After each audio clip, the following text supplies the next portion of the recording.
This interview is being tape recorded. My name is Paul Maliri, and this is X Job Downloaded. And today I'm going to interview former Metropolitan Police Officer Richard Keil.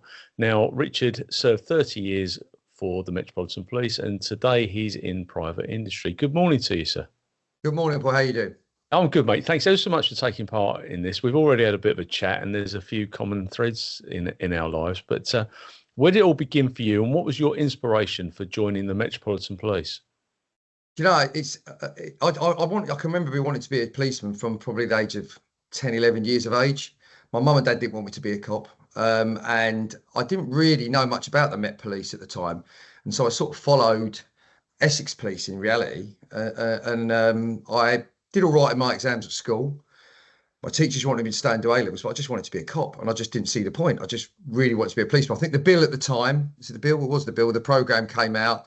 And you saw that, I thought, yeah, I quite fancy that. And then, and basically I applied for a college course in Chelmsford that did policing. It wasn't in the police, but it was a policing course at the college. I think it's Civic, I think the college was called.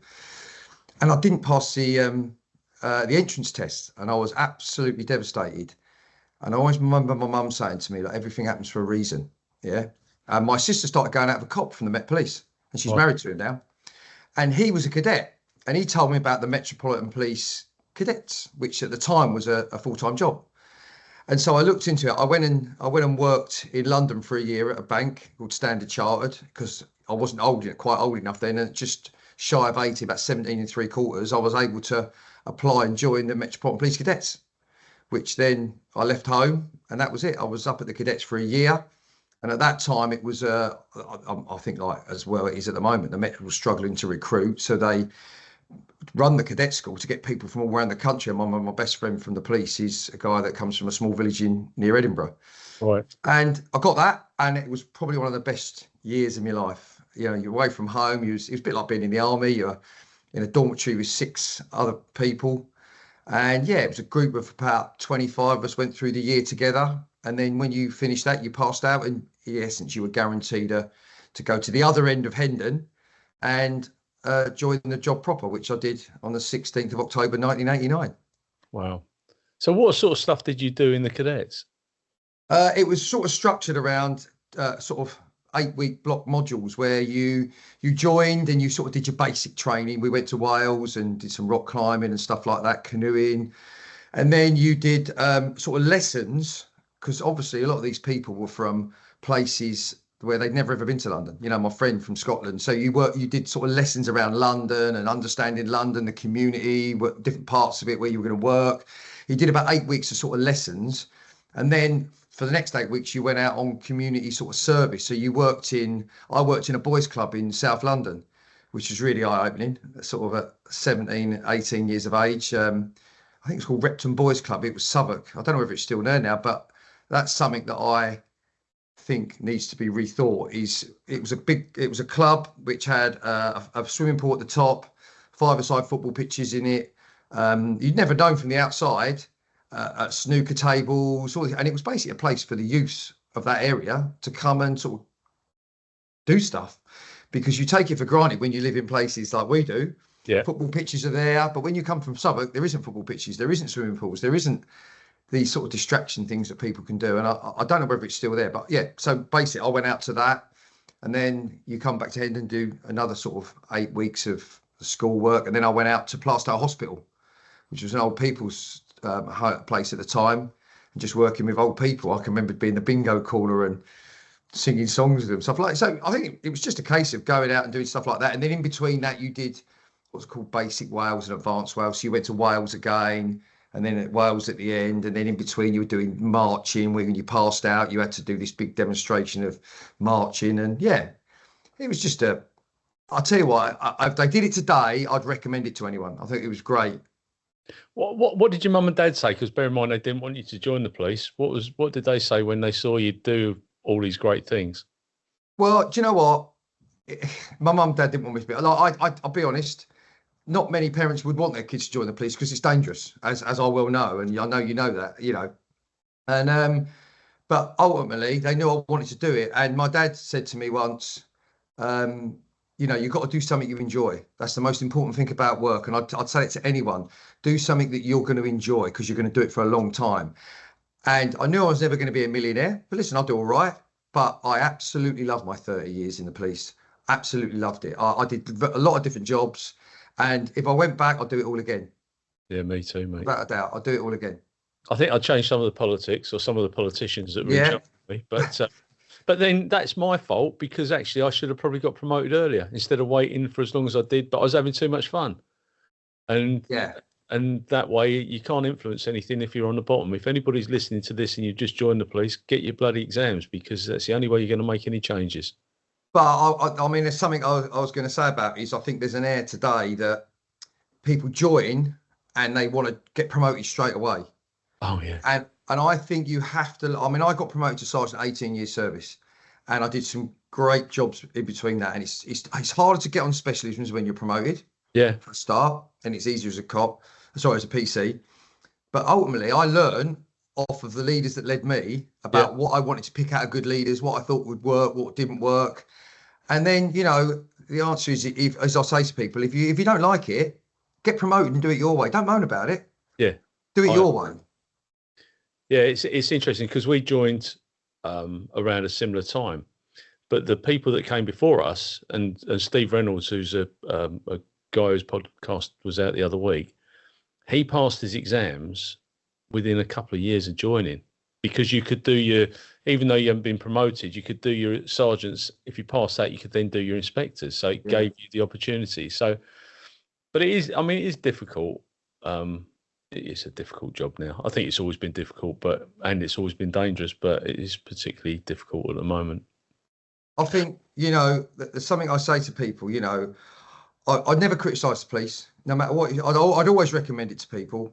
And I can remember being on the TSG. I mean, we'll probably talk about that in a minute. I was on a thing called the Territorial Support Group at 22 years of age in 1993, working with guys that joined the job in the 70s. Yeah. And bear in mind that I joined the police like yourself 5 years after PACE came in. And PACE is now a distant memory to people, 1984. But I had people on the carrier joining in the 70s going, oh, we used to be able to do this, we used to be able to do that. And so throughout your service, it's always transitioning. So the job changes, and it will. And you always seem to remember those rose-tinted times. It's always brilliant. But it's not. It's the good old days. It's always been tough. It's always been a tough job, and it's had to sort of develop over the years because crime's changed. Of course, yes. Paul, we joined a job where we were taught to deal with crime. We were taught to nick bad people. Today, what I say to people, the things that didn't take up a lot of our time in the early 90s and the late 80s take up a lot of time now, like domestic violence. And quite rightly, because it's quite a big thing, you know, and in our day, it was quite, no one ever knew about it, was it? We'd go around, oh, right, you two, if you have to come back here, someone's going to get arrested. And we left it. Missing people was another thing. Yeah. You know, it didn't take up a lot of time. Now it takes up an infinite amount of time dealing with missing because of the risk involved. With fewer people in real terms. With fewer people. And phoning the police is so easy to do now because we've got these things in our hand called mobile phones that we didn't have. Yeah. And this is what people don't realise. And those mobile phones have made crime develop as well, like harassment for social media, all these things that didn't exist when we joined. Yeah. So people go, oh, we can do this. But actually, they don't realise that all these crimes have developed through the use of technology that the police has got to try and keep up with, which is not easy. It's even harder when there hasn't been a growth in police numbers. I mean, if you think about it, if you see somebody's mobile phone, there's more data on that mobile phone than there was in the computer that put men on the moon, you know, and that's the reality about it. But where did you go to? So you pass out from Hendon, you've done your training there. Where did you go to first? I started at a police station called Lehman Street in the East End, which is right on the edge of the city, which is now the SO19, CO19. I'm not sure what they call it now. It's now the firearms base, but in those days it was divisional policing, and we were part of H Division, and H Division had Bethnal Green, Lehman Street, and Limehouse as part of the division. It was a fabulous area. Oh, it was. Do you know, it was really small. It was a mile. I think it was a mile and a half long down to the Blackwall Tunnel. Sorry, the Rotherhithe Tunnel. It went down to the Rotherhithe Tunnel, and it went from the commercial road down to Wapping. And it was sort of talking the Whitechapel Hospital. And Wapping at the time was an area that was being developed. Yeah. I mean, if I tell you now, I could have bought a house in Wapping for about a flat for that £30,000, and policemen did live in Wapping, and Wapping was a bit of a, you know, people weren't moving there, building all these lovely places. People were still a bit unsure about moving there, so they did start doing some social housing there. But some of the places, I mean, I remember going to an alarm, and it was the guy out of the band Europe, the Final Countdown. Oh, really? It was a central station hold up alarm at his house, and we went to this penthouse flat. Oh, it's amazing. We've like had an observatory in the roof and things like that. So, but then you went the other way up towards sort of Brick Lane, and we took in Commercial Street, which was Spitalfields Market, which was Spitalfields Market as people knew it before it moved out. It was a market, and that had issues with prostitution, like that area of London has always had since Jack the Ripper times. Big problems with prostitution because of the lorry drivers coming in, transient people coming in, and it was just a real eclectic mix of people. We had the mosque there, the Whitechapel Mosque there, a lot of Bangladeshi residents there. It was just do you know what? There's some times in the job, and I don't know what it is when you first join the job, that first team you go and you still stay in contact with those people. Yeah. And we still do. I still do keep in contact with some of those people. It's just a great time, you know. I'm going to say it. Policing was quite easy. Oh yeah, it was. Yeah, absolutely. You had Cable Street there, didn't you? As well. That was part of yours, and people don't realise that the Battle of Cable Street, which is, you know, goes back eons. That was big noise then. But you had the Mosley stuff as well, didn't you? So that was all around there. Back in the 1930s, the black shirts and what have you, that was all. And then even going forward from that, Paul, you had the Wapping dispute with the some printworks. That was a big thing just before I joined there, the Wapping printworks. And you walk down that, when I can remember walking down that area, and there was railings with like the sort of spear type tops of them where they'd been cut off. You could see in the rain they'd been cut off and thrown at police during those riots. Wow. You know, and we had the Tower of London. We used to do Tower Hill patrol. That was one of the things we used to do. And making sure the ice cream vans weren't obstructing the highway, which is another thing. But we used to walk a lot.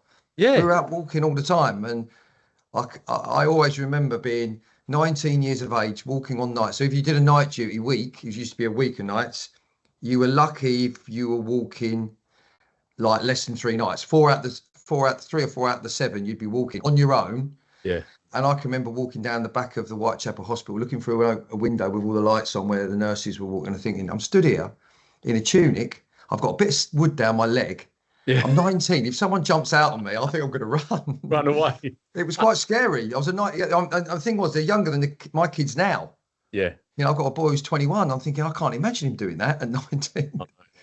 And you can see why our parents used to worry. But but it's character building, isn't it?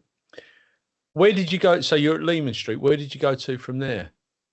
So from there, I mean, up the road in Bow was the Territorial Support Group, which, if people don't know what that is, it's the riot police. In essence, you drive around in, at the time, were British Leyland Sherpa vans, and you dealt with public order. And when you weren't dealing with public order, you were a support function to the boroughs or the divisions. Like, they'd say, right, we've got a problem, can you come in and help us out? And we'd all go down there and spend a month or so on a particular borough or division dealing with their local problems. And it's something I always wanted to do. You know, I applied for it young. I was one of the youngest to get it. I remember we applied, and there was about 30 odd people got it, and they did it in age order. And there was myself, and I always remember Pete Sparks, who ended up, I think Chief Super Pete did, I think. Top man he is. I know, Pete. I think he got the QPM for the. Yes, he did. He got the QPM for the deaths in the back of the lorry, the Vietnamese people. Oh, it might. But he was a family liaison. He did family liaison quite a lot. And I'm pretty sure. But I remember Pete was young. He was like me. He was young, and we were the last 2 of this big long list of people. I think we waited a year or 2 years, and I had a really good inspector at Leman Street at the time. Mr. Kennedy, I can't remember his first name. Really top guy, Scottish guy. And he didn't want me to go to the TSG because I was quite proactive. That was the thing at the time. I like to nick people and put people out. But that's how you got onto things like the TSG. And he said to me, "Oh, Keil, what about if I give you a driving course? Will you stay?" Because he knew I'd had to. And I didn't. I just wanted to go on the TSG. And I'm glad I didn't do that. And people do stay because they want to get driving. And it's harder now to get driving courses. But I just wanted to be on TSG. And then I got all my courses through the TSG, my carrier course and initial standard course, and went on to do advanced when I was a surveillance officer. So yeah, I applied for it, got it, and then waited an age to actually join it. And it would be 93. I think it was February, March 1993 that I joined. Wow. Steve Graysmark on that unit? Yes, he was. Steve Graysmark was a skipper on it. Yes, he was. And he Oh. went on to be, I mean, Steve, he was certainly a chief inspector. I think he went to be a superintendent. He was superintendent in Essex. He was my boss. Yeah, good guy. I out with him for breakfast. I will send him the link for this podcast. We used to go out for breakfast most days. Yeah, I mean, I was a fresh-faced 22-year-old. Steve Graysmark was a skipper on there. I mean, that TSG at that time had some unbelievable cops on it. Yeah. You know, some great thief takers, just good people who were good cops. Really, I learned such a lot on the TSG at that time. Did you get deployed much from TSG for public order events? Oh yeah, I mean, you know, in those days, we used to go to Hounslow to do our training. So every month you were doing public order training, which used to make me laugh. They ended up having to make us go down there on a coach, because we used to travel down in the carriers. Yeah. And on the way down there, people would end up nicking people and not going to public order training because nobody really liked it. It was, you know, but yeah, so we did. I mean, any sort of big public order instance we did. You know, I can remember doing Park Lane, a big Park Lane demonstration back in those times when poll tax was quite a big thing. You know, the poll tax riots and Trafalgar Square and all that sort of stuff. That was literally just as I joined the Trafalgar Square. So I said my brother-in-law was in the job, and he was policing that public order event. And it was a time there was quite a lot of public. I mean, I know there is now. There's always public order, but a lot of proper public order events. You know, where you had to go and deal with things. And I remember doing the bookshop in Kent, the right-wing bookshop. Welling in Kent. There was a stuff there, and yeah. So we regularly, and in football as well there was a lot of trouble at football at the time, and we would do West Ham quite a lot because obviously it was on the ground. And there was quite a big policing presence at football. It wasn't so much stewarded. We were in the ground. Yeah. You know, and that's changed over the years where they've now employed stewards to deal with it. And the police are very much a periphery role out there on the outer skirts of it. Yeah, well, because the clubs only pay now if they're deployed inside the ground. Yeah, yeah. So that, you know, it keeps the cost down for the clubs. But yeah, I mean, we never used to do those sorts of things, but we used to do mutual aid with the Met, and that was always good fun. And the TSG, SPG previous to that, you know, they're a good solid bunch of people that get stuck in. Well, what I've always said to people is, if you go, it's sort of a natural progression. You go to something like the TSG, you learn a lot about how to police a wide variety of things, because you're dealing with various different areas. You're not on one particular area. You know, as in like Leam Street area or Bethnal Green, we were doing the whole of 3 area, and you do obviously aid centrally. So you're doing the whole of London. And if there's an incident, we used to have a thing called Commissioners Reserve, yeah, which was 1, 3 and 20. You had to have minimum strengths 1, 3 and 21. And you were basically on call for anything that happened in London. So you could be sent to any part of London to deal with things. So a lot of the people that I work with on the TSG went on to do surveillance, firearms, close protection, a lot of the specialist roles, and it's sort of a grounding to going on to specialism, in my opinion. I think it still is today. Yeah, I think you're probably right.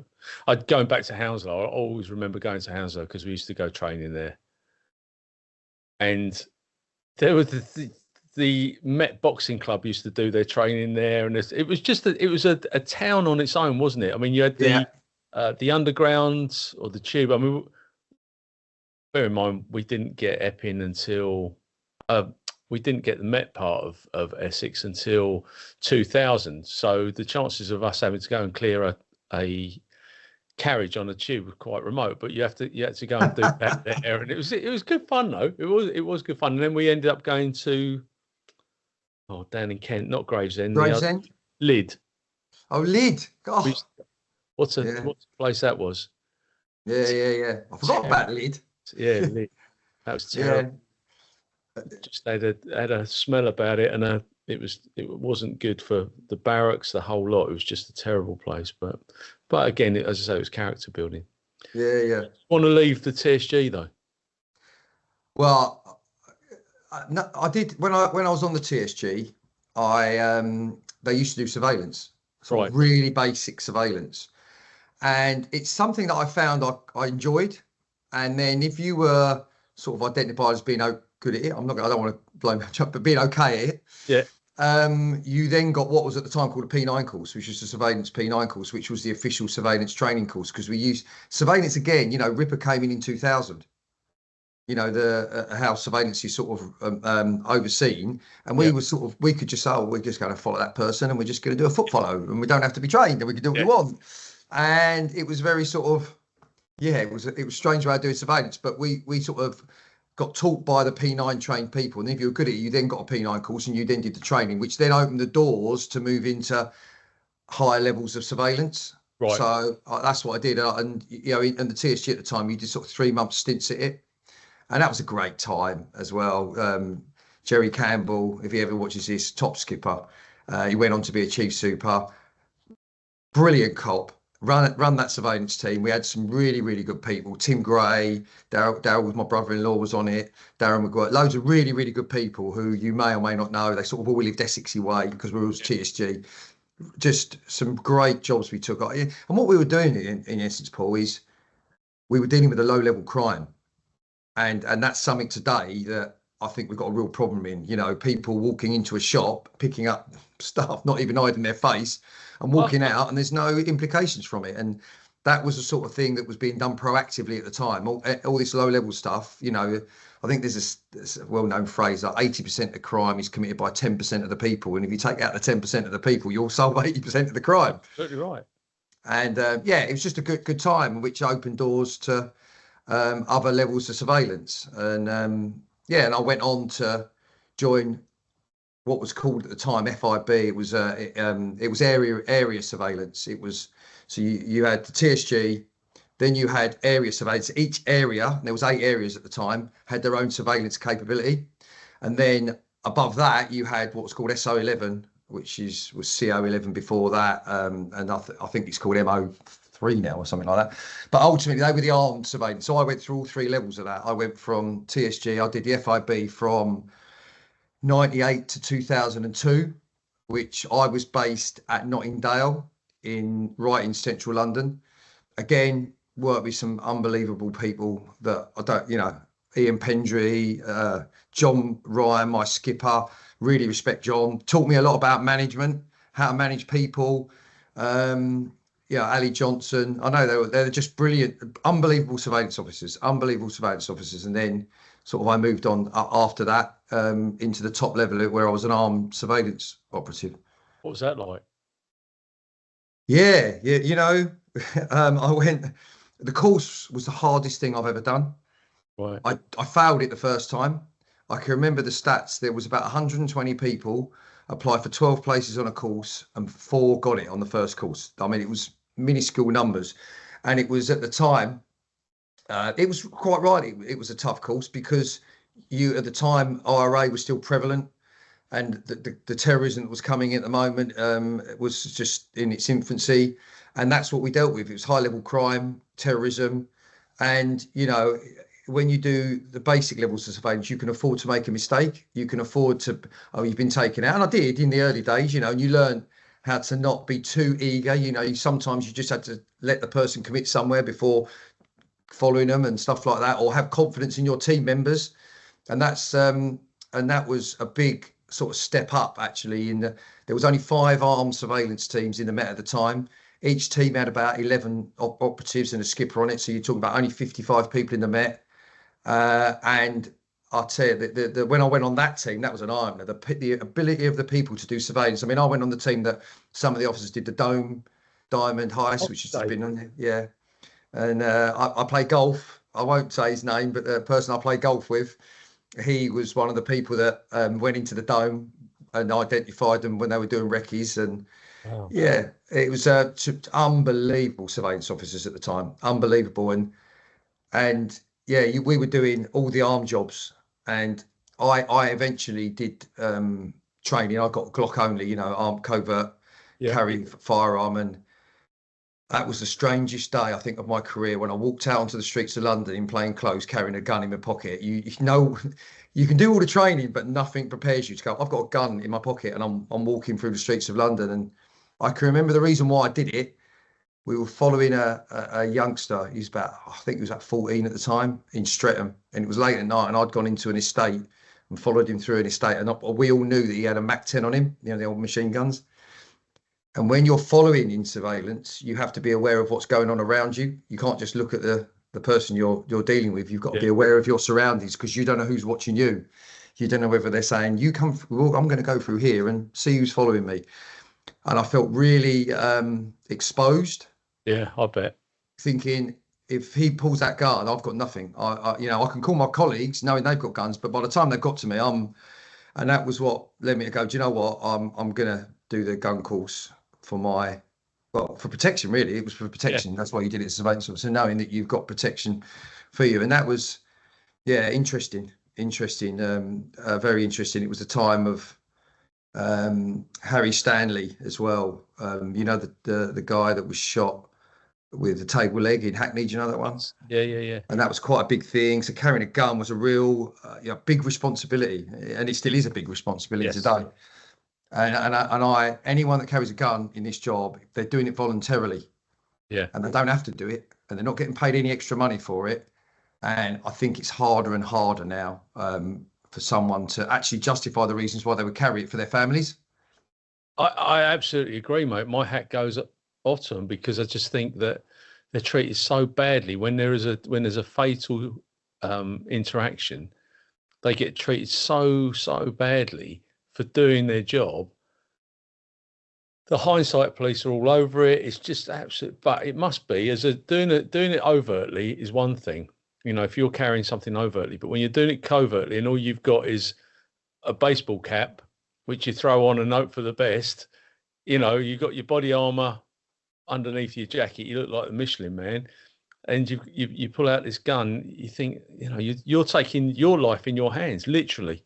Well, the thing was then, a body armor in itself, I mean, the TSG, we weren't routinely wearing body armor at the time. Oh. And the body armor at the time on the TSG was chainmail, basically, heavy chainmail that wasn't gender specific. It was just a big lump of metal that you put over yourself, you know, not made for women or men, just over there, and it didn't fit. I mean, we could talk about that later, you know, with the things that happened to me on the TSG, which I think you know about. But so body armor hadn't been developed really. So when we were going on surveillance operations, they did bring in some body armor in, but it was a risk assessment whether you wore it, because it was so bulky that if you go down the street, you're putting yourself at more risk by wearing it, because obviously it looks obvious. You try putting body armor under a jacket, or in the summer under a t-shirt, it's just impossible, because you're going to get taken out. And we used to do a variety of jobs, pre-planned operations on armed robberies and things like that. And then we did sort of what's called lifestyles. And lifestyles, you were just the surveillance team.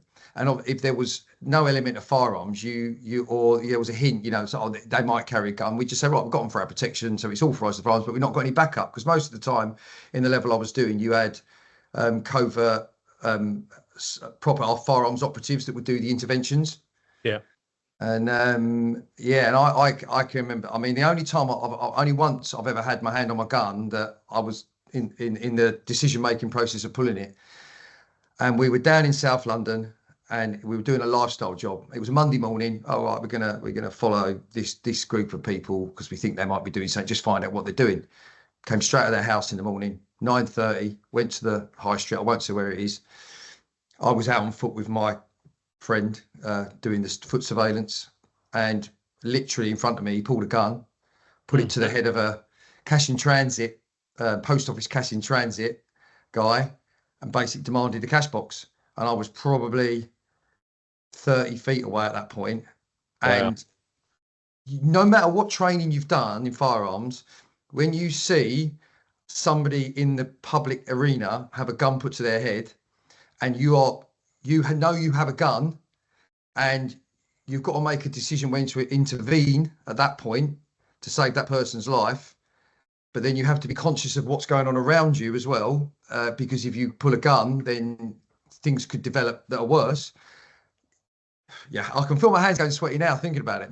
Your hands go sweaty. Your heart starts beating, and this is the thing people don't appreciate. You're making these decisions in split-second moments, and you're making them in effect. Nobody, I'm telling you now, I worked 30 years in the Met. Nobody goes to work in the morning to shoot or injure a member of the public. No one. No. Every cop that I've ever worked with goes into London, and it's still the same today, to help the public and stop bad people. Yeah. Nobody wants to do that. And the decision-making process is so instantaneous. You have split seconds to make these decisions, and you're doing it, for the reasons that only you can justify. But then what happens later on is what that decision-making process becomes under big scrutiny. Could you have done this? Could you have done that? And I would love someone to be in that position who's overseeing these things. You try doing that. You try being in that position where someone's pulling a gun on someone, or someone's life's at risk, and you have to make those split-second decisions. And I don't mind admitting, on that occasion, it happened so quickly, and he grabbed the cash box and they were gone. And then we followed them off to a house, and we actually managed to plot the house up. And then the firearms team came around and intervened. And when they came out, they're gone. But then you start reflecting on your decisions, and you do. And I went, well, actually, I could have justified shooting the guy at the time. Should I have done it?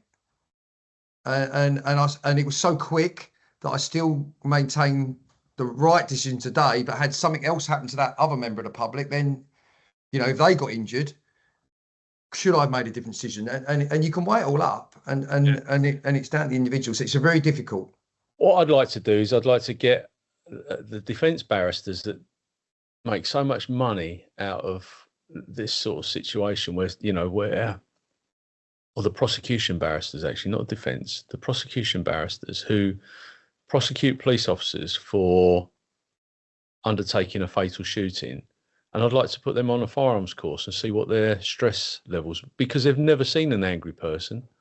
Somebody kicking off because they've got 12 years in prison when they're surrounded by a load of prison guards is completely different to seeing somebody who's armed with a gun or a knife. And I would love them to come out with us, with you, with the firearms instructor, and say, there you go, there's a Glock, there's a training situation. Show me what you're made of. But they wouldn't do it.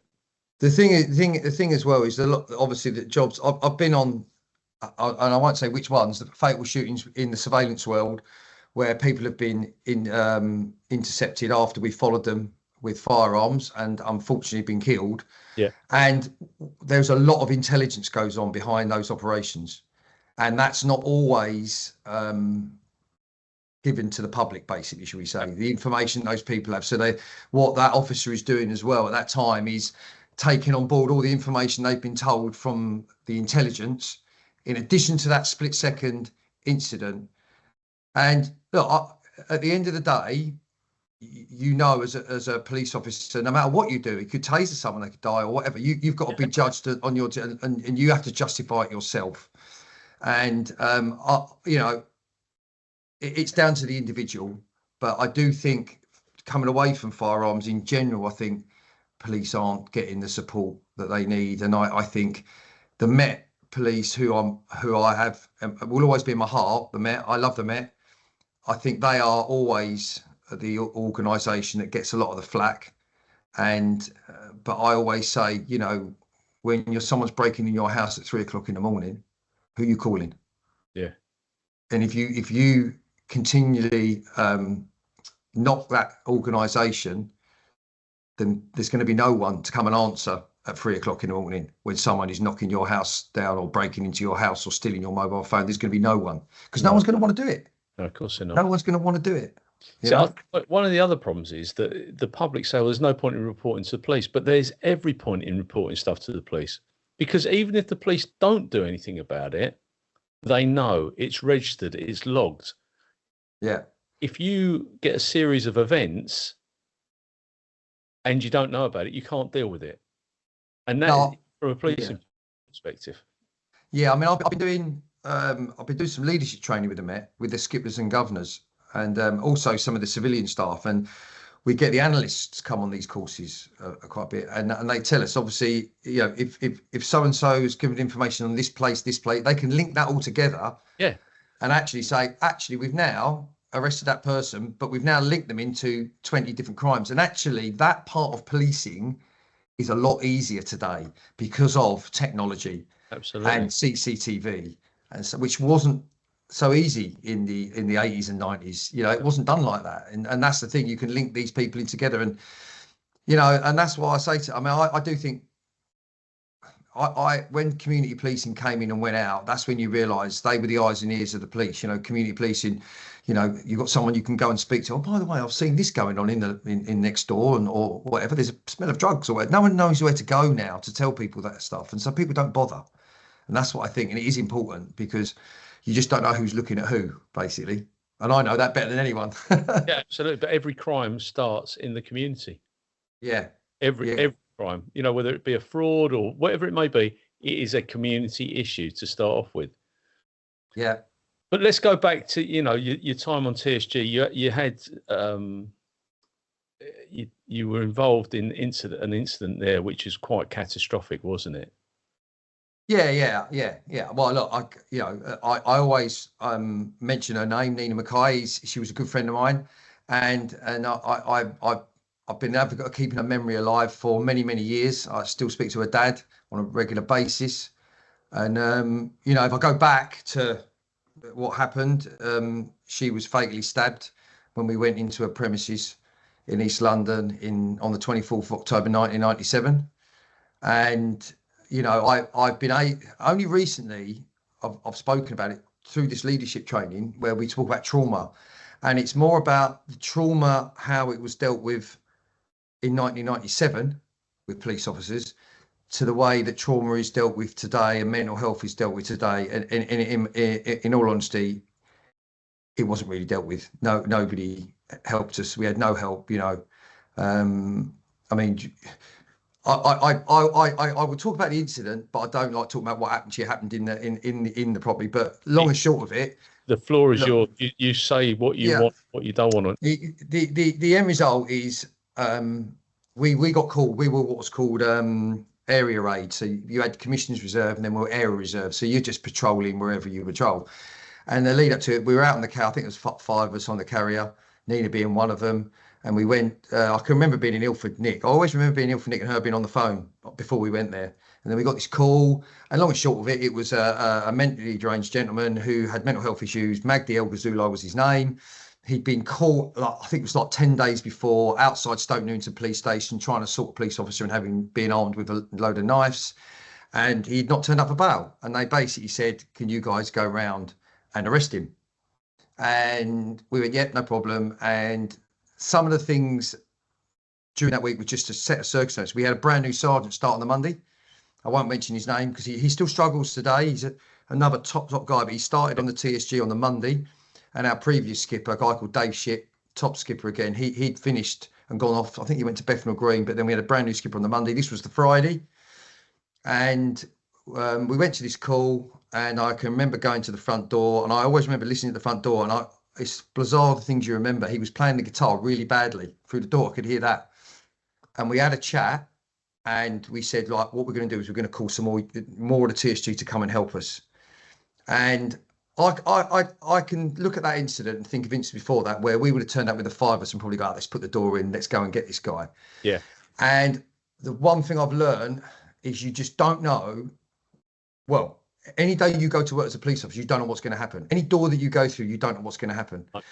And what I learned is whatever you're going into, make sure you are planning it correctly, which is what we did. And I think a lot of it is because the new skipper joined. And we said, right, what we're going to do, I went to the flat underneath, I got a floor plan, went back up. We had, you know, in total, probably 14, 15 of us all lined up, ready to go in the property. Everything had been planned meticulously. Nina had just done her enforcer course, and she basically said, I want to do the door. And ultimately, I mean, I remember reading the paper after it happened and things like, what was a female? This is how the world has changed. What was a female doing at the door, putting that door in? Well, I'll tell you why a female was at the door putting it in, because she could do the job. Yeah.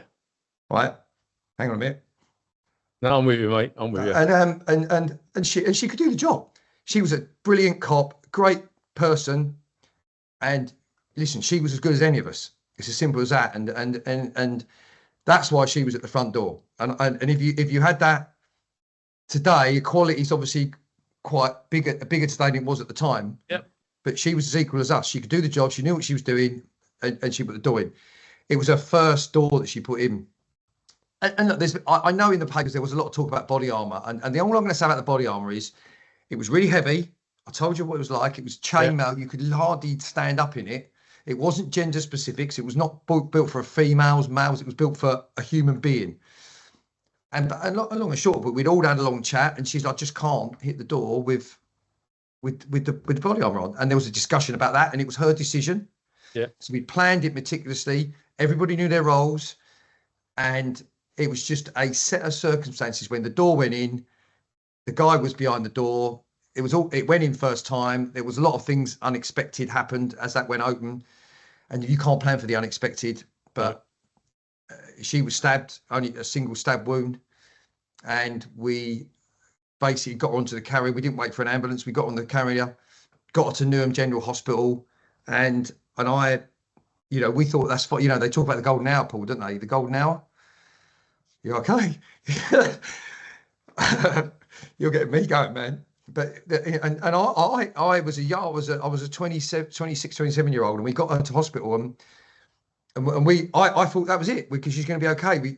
They knew we were coming, and I only found out not long ago that it didn't matter what medical attention she had, that stab wound was going to kill her, unfortunately. Yeah. And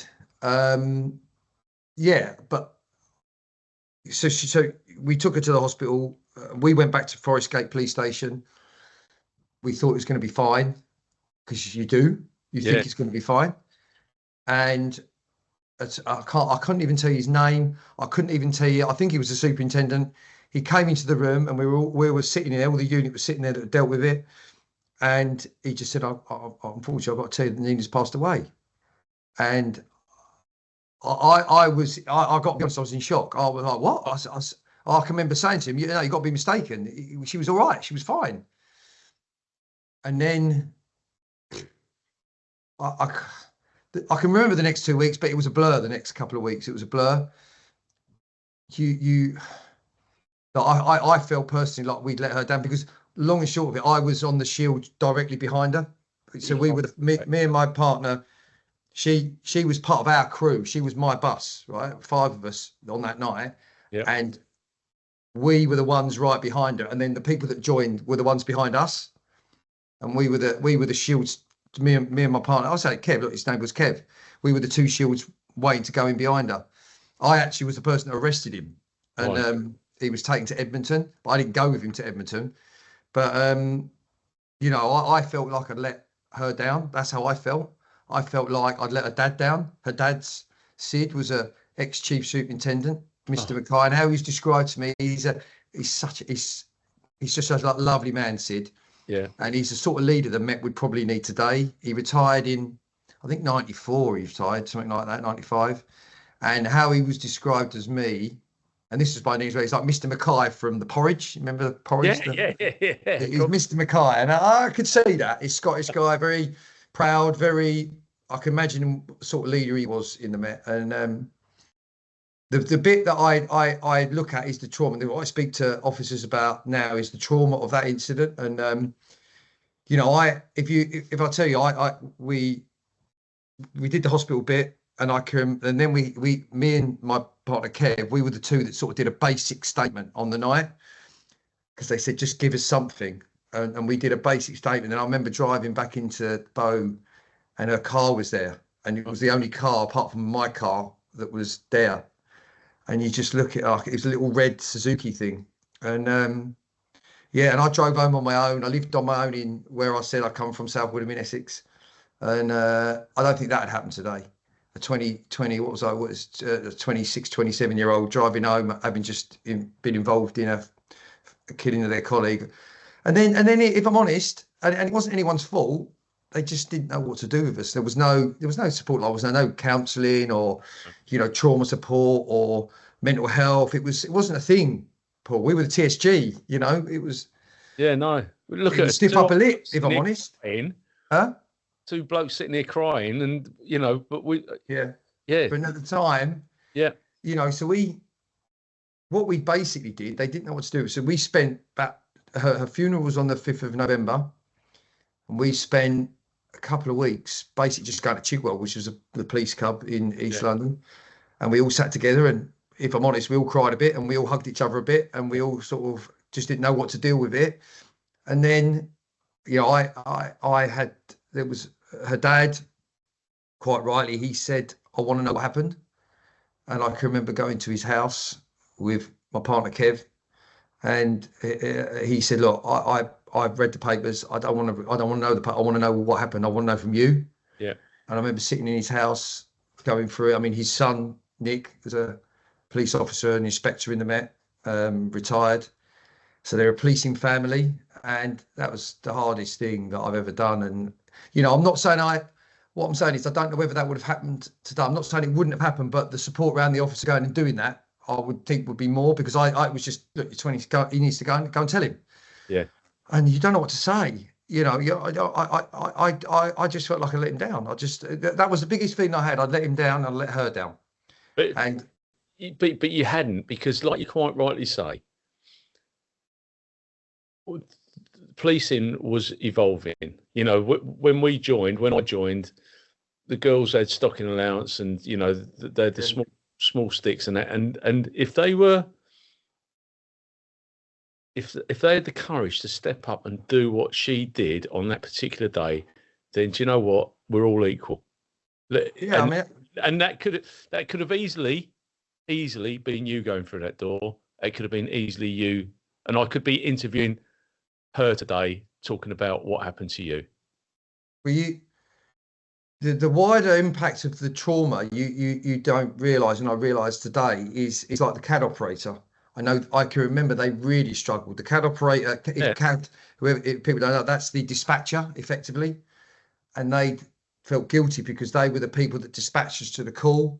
And you hear people that were around on the crime scene at the time suffering because they were on the crime scene, and you don't really hear well. And ultimately, what happened was we had that period to her funeral on the 5th of November, and I carried her coffin with Kevin, a brother, and a guy. She was at Charing Cross before that, and then it was literally like when the funeral had finished, the book shut, and nobody mentioned her name.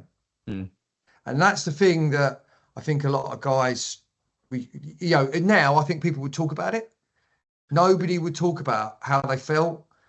And I can remember being it happened in October, November. I left the TSG in the January to go into the surveillance world, what I discussed earlier. And I can remember sitting on a carrier and literally no one saying a word to each other. We just sat there driving about. And I can remember feeling anxiety about stopping people, because that was our job, to go and stop people about.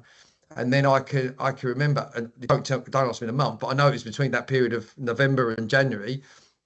We went to another call where I was on the back door. I've never been at the back door of this property when we were going to go into a premises with a shield and in all the kit.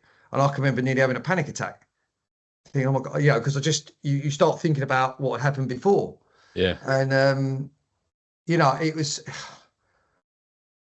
the thing I learned from it, Paul, is the sergeant blamed himself, the new skipper, and it wasn't his fault. It was just a set of circumstances, and no one's ever got over it. No. He particularly struggled because he was the sergeant in charge, and I didn't appreciate that until I became a sergeant. And you are responsible. We said, and the thing was, I think anyone who was there that night, the one thing we can say is we planned that meticulously, and we did everything right, and just something happened.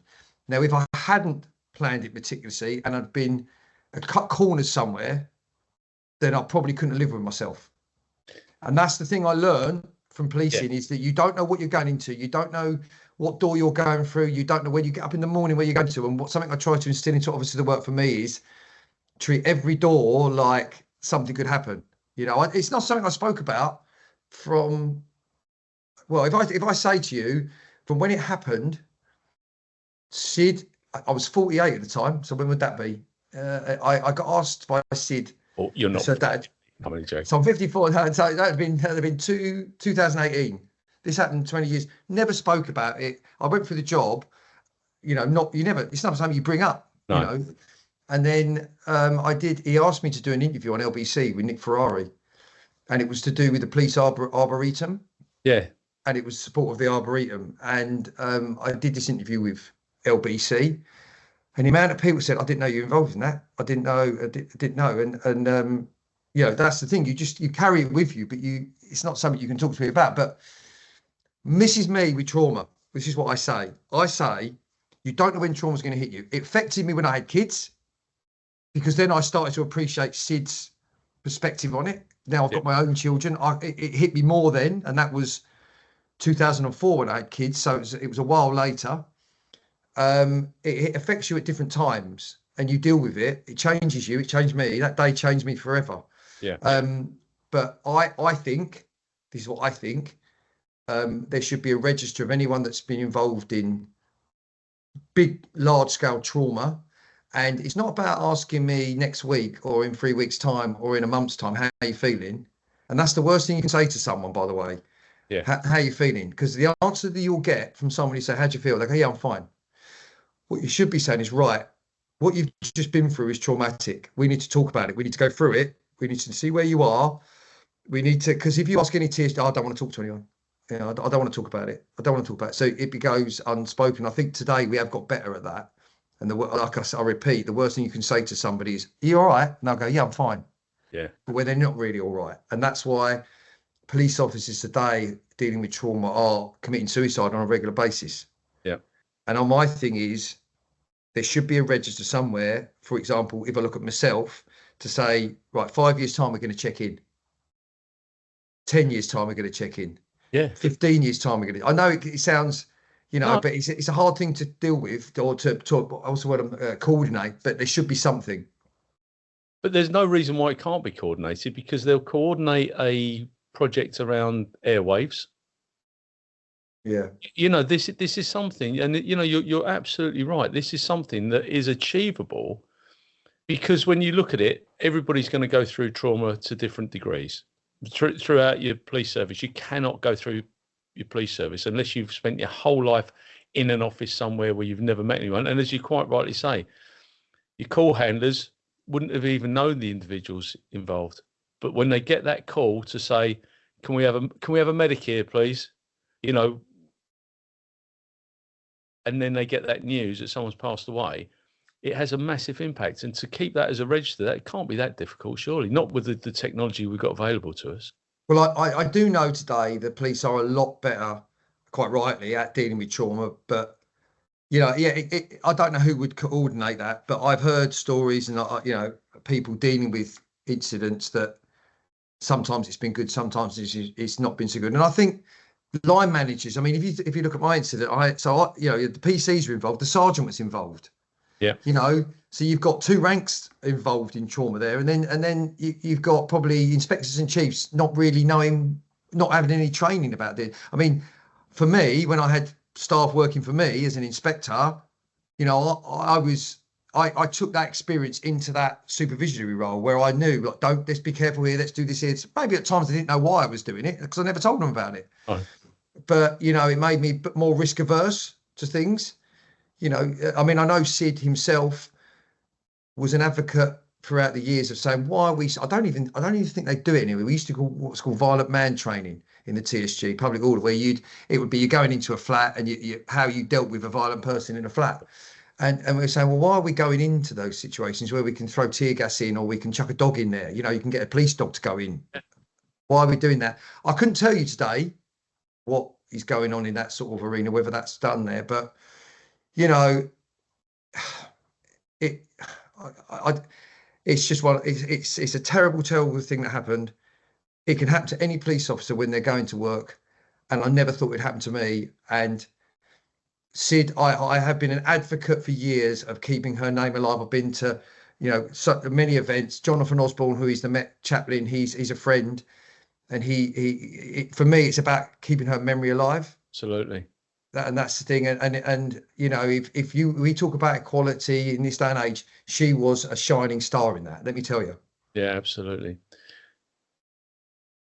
The fact is that her memory will never go, because you've got the brilliant police memorials, you've got all the other stuff that goes on, and the way that you and I doing this will keep another part of her going. Do you know what I mean? It just makes that massive difference. Well, we do have every year, and we've been doing it for every year, I think. We have a meeting at Chigwell. We do this. They have a memorial day, and a lot of the people from the time turn up. We run. Her dad comes, and that's another way we keep her memory alive. There's been I've given some information into a book that got written about deaths of police officers, and there's the arboretum, and that's the important part for me, that nobody forgets the sacrifices that Nina made and other people make in protecting the public, because that's what it's about, protecting the public. And do you know what, mate? There will be other Ninas, because that's the way that the job is. The risk that's around it, the levels of violence that are offered against police officers is unprecedented at the moment, and there's not enough deterrence in order to support the cops. And that's a shame on the people, that the magistrates and the judges, that don't lock people up for it. But anyway, that's another story. If Nina's dad ever wants to have a chat, I would absolutely love to do this with him. So if you could ask him, I'd be very, very grateful.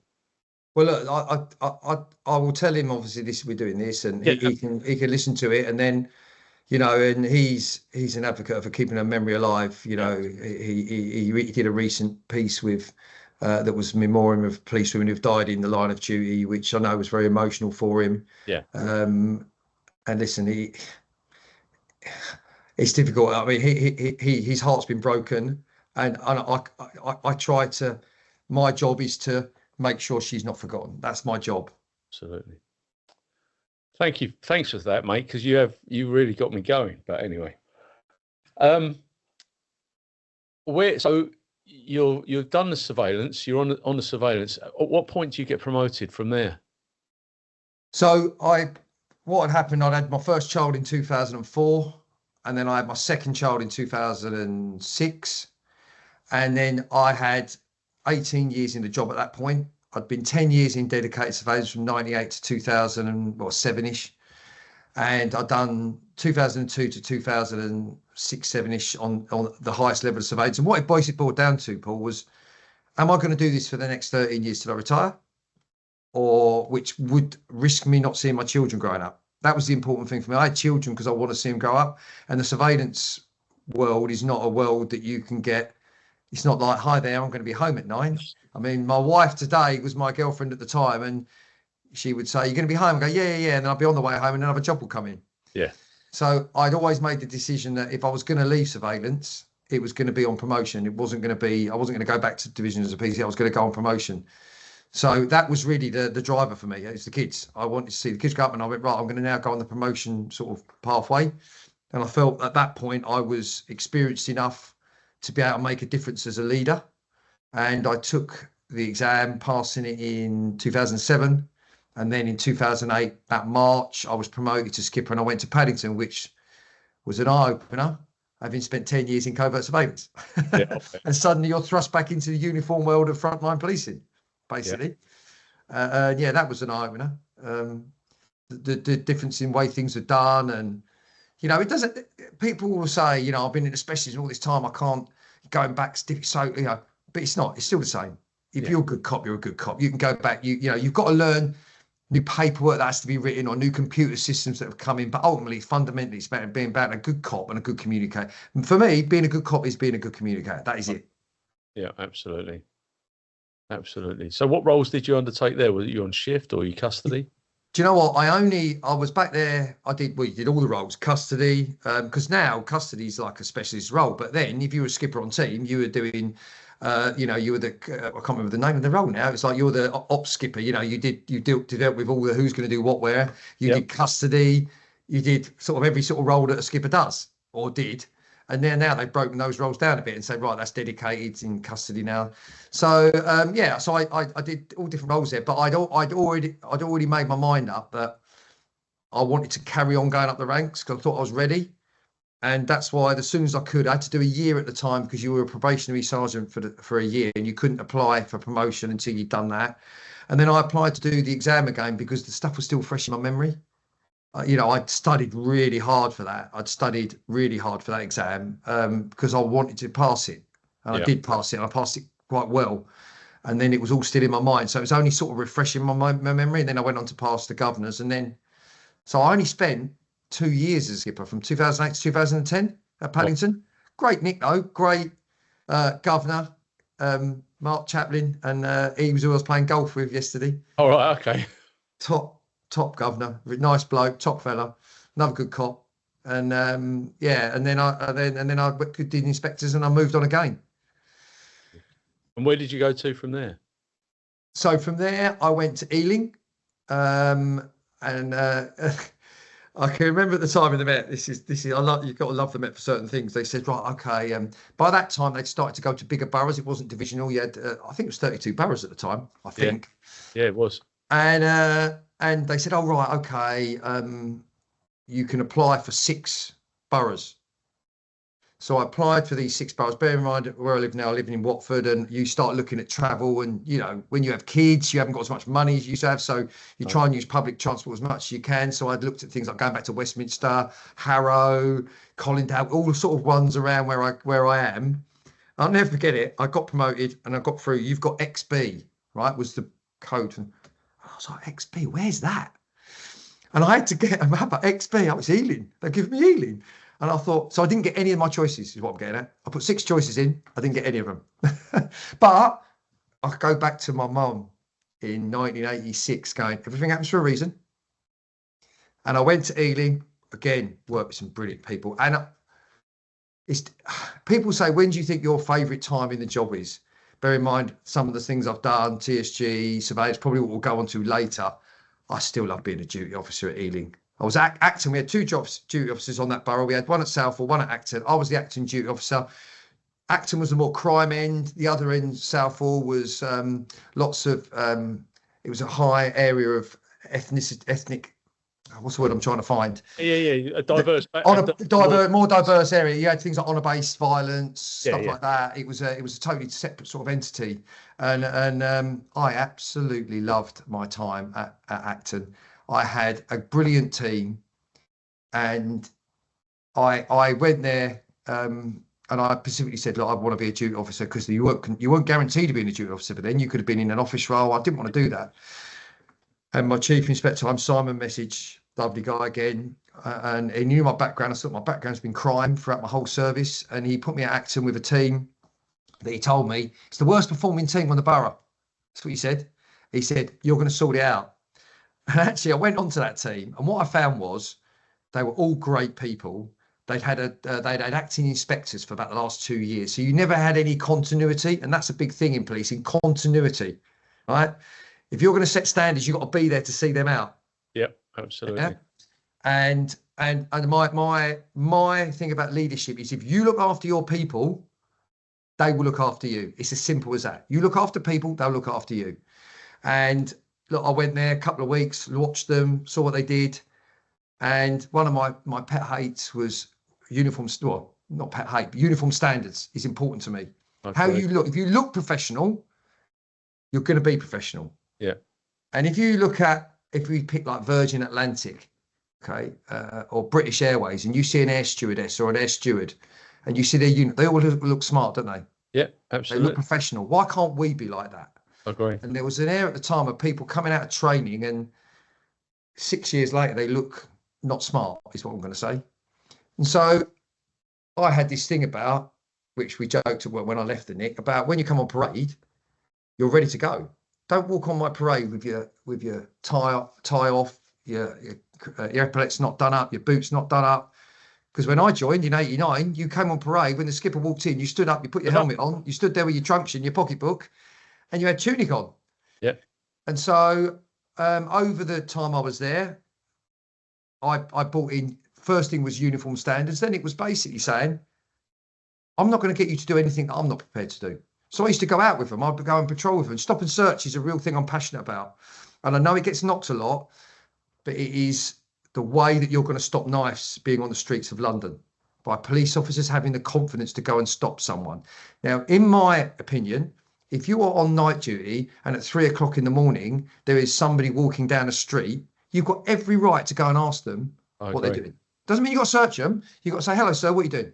And if they say, oh, I'm just going to my house around the corner. Okay, what's the address? And they start going, well, I'm not too sure. Then the ground start becoming big. Well, why are you here? Give us your address in.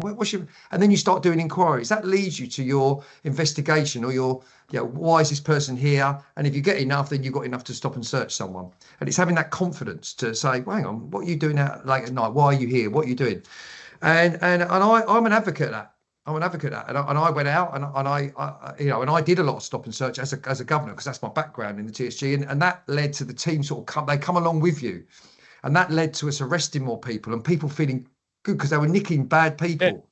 Yeah. They were nicking people with knives, they were nicking people with drugs, they were nicking violent offenders. And then what ended up happening, and the old chief super Andy, I won't say his surname. There's a reason I won't say his surname. I knew him from the days at Westminster. What a top chief superintendent he was. Or he would still be today, if I'm honest. His thing, Richie, he used to call me Richie. Crime's not difficult. When you've got a problem, you put the resources into it. It's as simple as that. Get people there, get people to deal with it. And he was an advocate of that as well, that style of policing as well. And what my team ended up going was from the bottom performing to the top performing. Now, he used to say to me, in leadership, he goes, you don't want to be the best, but you don't want to be the worst, because they're the two people that are up. If you're the worst, they're looking at you, and if you're the best, you're the sort of, they're there to be knocked down. And we went from the poorest performing to the best performing. And something that I always did is I protected them from the politics of policing from above, the spreadsheets of this, the spreadsheets of that. And I said, you just go out. I said, you do these are the things that were important to me: smartness, get into calls where people need us, and it's things like, I don't know, leadership today. I think you're challenged a lot about, people will say you're bullying people. It's not about bullying people. It's just about being robust in your leadership. For example, I can give you an example of my leadership. There was a call to Acton, and it was fine. It was a suspects on premises. Female had come home, and her front door was open, and my team knew that if that sort of call, if I had to call up and say someone taking that, and I had to do it twice, they knew there was going to be a problem. And ultimately, I walked, and this is how policing's changed. I come out my office when no one answered it. I walk into the PC's writing room, and there's a PC sitting there with his feet on the desk. Oh. And I says, have you just heard that call? Yeah. But I haven't got a car. That was his answer. And I said, you got 2 feet? And that call is 5 minutes away on foot. And I'd rather you're making your way there, because you might still be the first person there. But that was the first thing I did, is people, hang on a minute, I used to walk all the time. Yeah. But people, I need a car. You don't need a car. You've got 2 feet, get there. And you start instilling that in people. And then there were times where people needed me, and they always do. And I would back them to the hill. They knew that. My team knew that I'd back them to the hill. And I would take flak for them. I'd support them. And if they stepped out of line, they knew what they'd get. But then I'd forget about it. I'd be, and I learned that from all the different leaders that I'd led under. And you know what? You never know whether you're doing leadership right. It's difficult.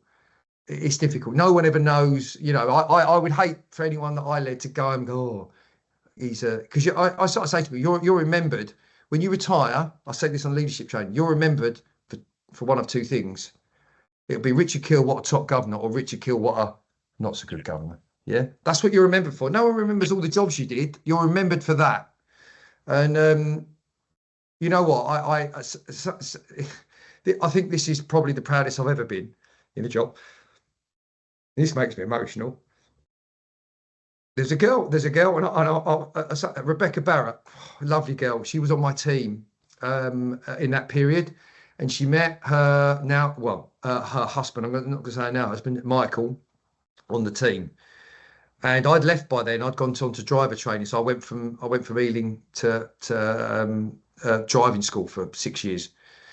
And in that period, they got together when they were on my team, and she got pregnant, and she'd had some issues health-wise through her pregnancy, which was a lot of it was put down to the pregnancy, and the child was born, and then I think it was about 2, 3 weeks later, she fell ill, got into hospital, and she found she got stage 4 breast cancer, and she died in hospital 10 days later. Oh, And they married in hospital, and it's another devastating, absolutely devastating thing.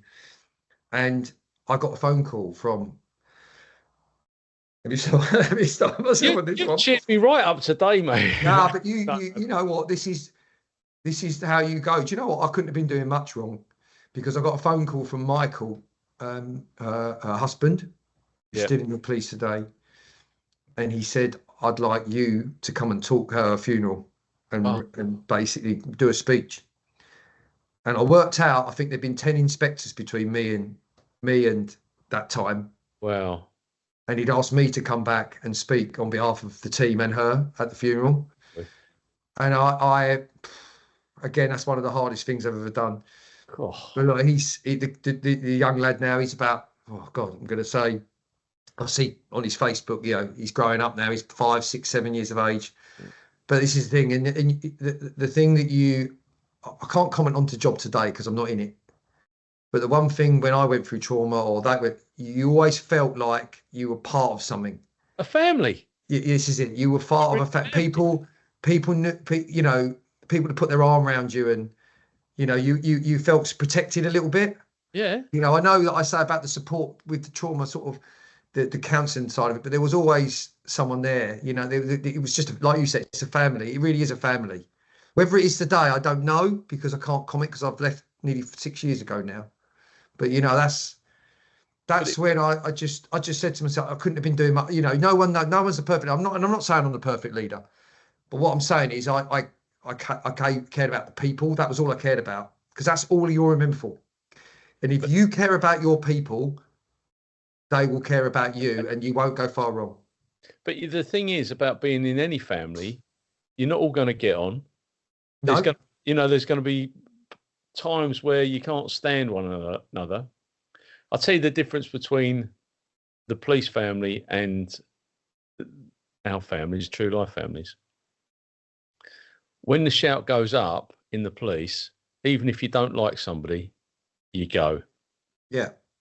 When they're in that moment of need and they're getting the life kicked out of them in a pub, irrespective of how you feel about that person, you tip out. And I'm not saying you wouldn't for your own personal family, but it's.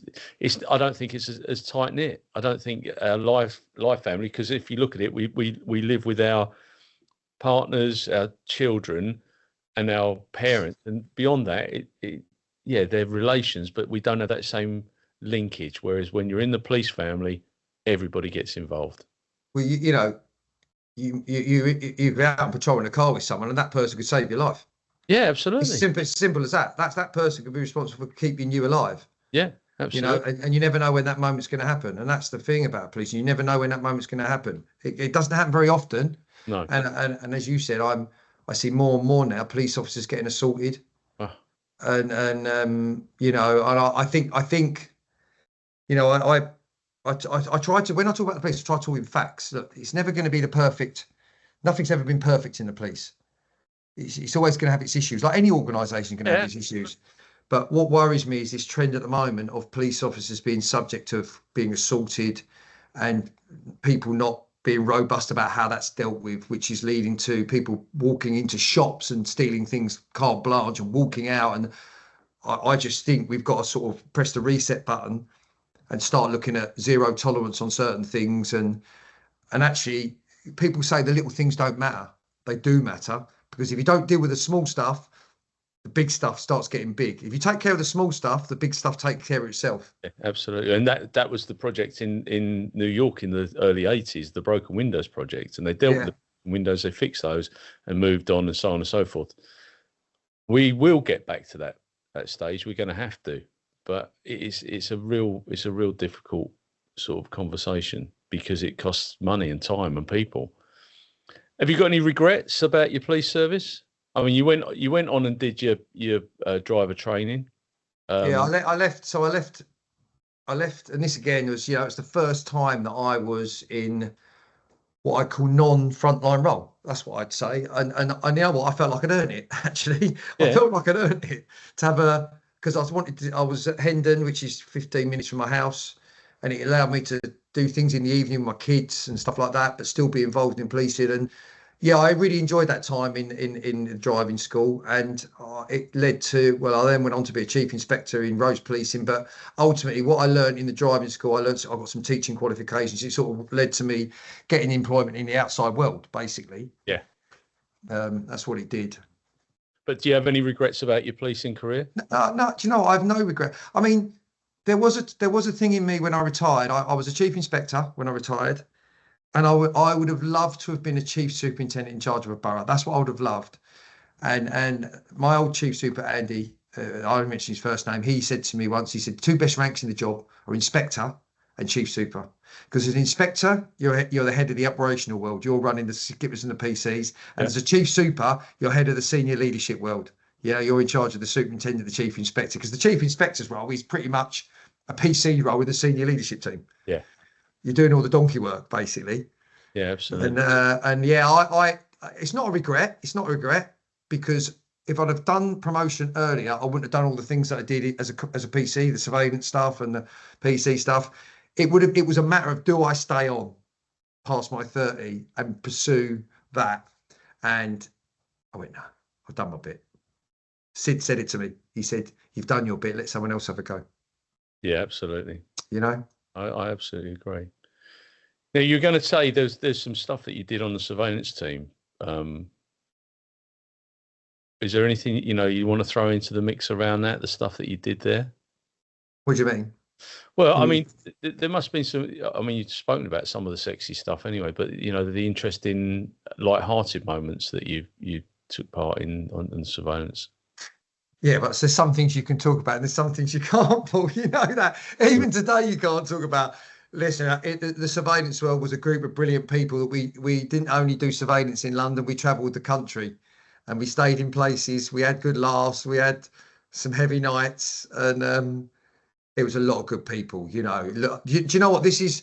For me, we've become a reactive police force. In my opinion, this is all my opinion. We react when something happens. Yeah. In my service and into my surveillance career, we were proactive. We proactively stopped crime. Yeah. But now we react, and I think that is where we've got to start thinking about being more proactive. And when I describe the surveillance pathway in my day, TSG onto area surveillance onto the top level surveillance. Nowadays, it's pretty much just the top level surveillance. You don't have those lower tiers.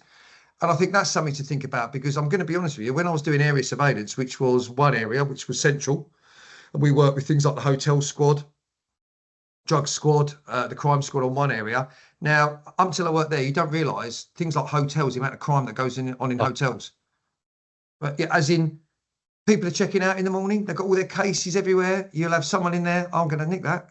Yeah. We followed the guy in that era who basically very well dressed. He looked a bit like David Dickinson. Oh, yeah. He was very like that, dapper.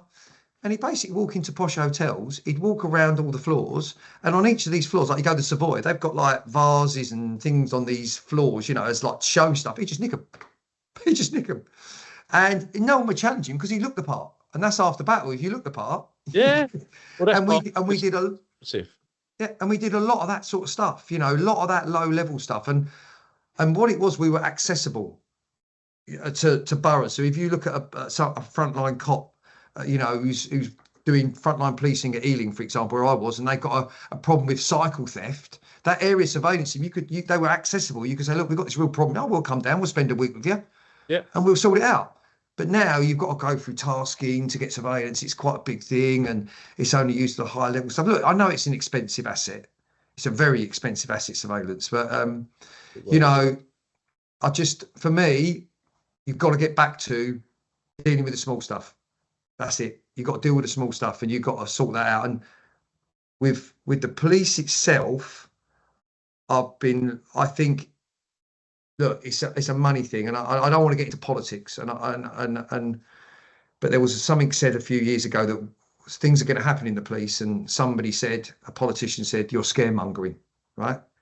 And actually, if you look back to that and you look at what's happened now, all of those things that said were going to happen are happening. Yeah, absolutely. And me, I ask people on leadership training, if you got asked, because most people who join the police, if my son wanted to join the police, or your son or someone's son, you'd say, go and speak to Paul Mallory. He was ex-LB. Go and speak to Richard Keil. Ask him what they think. Yeah.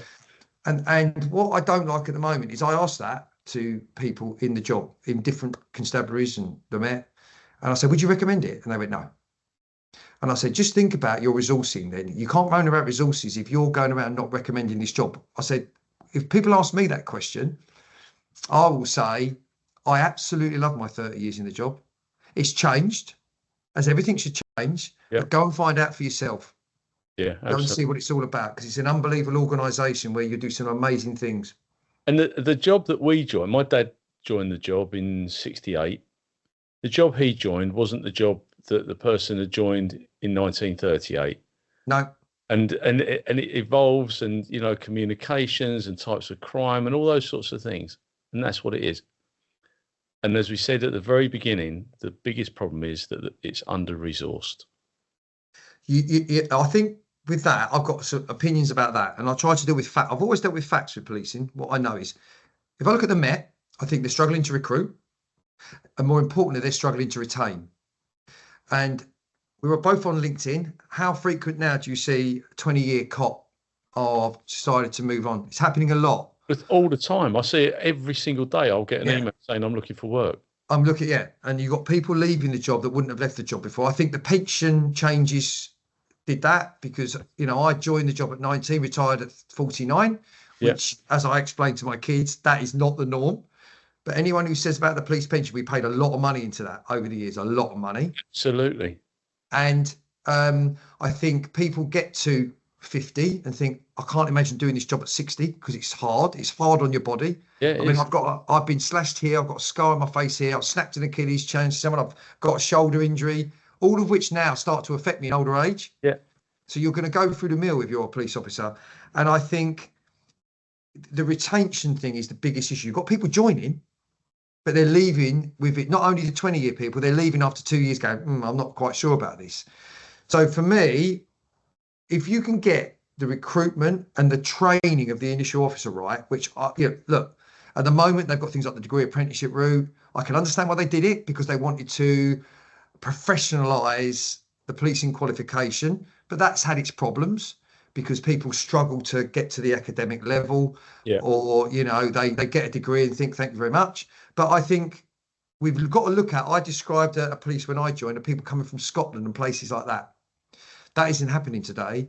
And I would be saying we had things called section houses. Which you could come to London, join the London police, but we had these accommodation blocks that you could stay in. Yeah. Now, if you look at my best friend, the job Ian, still my best friend today, would he come in today's world down from that little town in Scotland and join the Met? Because he'd be saying, I can't afford to move down there. No, exactly. The rent's ridiculous. So I do think the police has got to look at, maybe we'll go back a little bit and we'll start creating some accommodation blocks where people can live and they haven't got to pay much rent, and then you might get people wanting to join it. Yeah, I think you're right. And the other thing for me is the centralized training schools. You need to have these big training schools, because that's where you find the good, the bad, and the ugly. You learn your craft. But Richard, I've really enjoyed our very emotional chat. Thank you very much. I didn't have any Kleenexes to hand at the time. I wish you well, but before we conclude this interview, is there anything you'd like to add, alter, or correct in relation to the statement that you've made today? My overall statement, I would say to anyone thinking of joining the police, it's an unbelievable job. And I spent an unbelievable 30 years doing some amazing, amazing things. And I'd also say to anyone that is in my position who's retired, try not to berate the police. Try and think how you can help it. because it's something you're obviously passionate about, and a lot of people are in that job and they'll moan about it because we all love a moan, don't we? Everyone loves a moan, but ultimately they love doing it, which is why they're doing it, else they wouldn't do it. Exactly. And it's easy to criticise, but we've got to support the police. That's the biggest thing I'll say to anyone. It's got to be supported. Otherwise, we'll end up with a lawless community. That's the simple. And some people say it's like that now. But it would get a hell of a lot worse. But, mate, thank you so much for your time today. Enjoy the rest of the day. Enjoy your golf. And I will speak to you when you're older. Okay, mate. We'll have a game soon, yeah? Yeah, please do. Please do. All right, Paul. And I'll tell Jane that I spoke to you. Yeah, do that. All right. Thanks. Cheers. Bye-bye. Cheers, mate. Bye.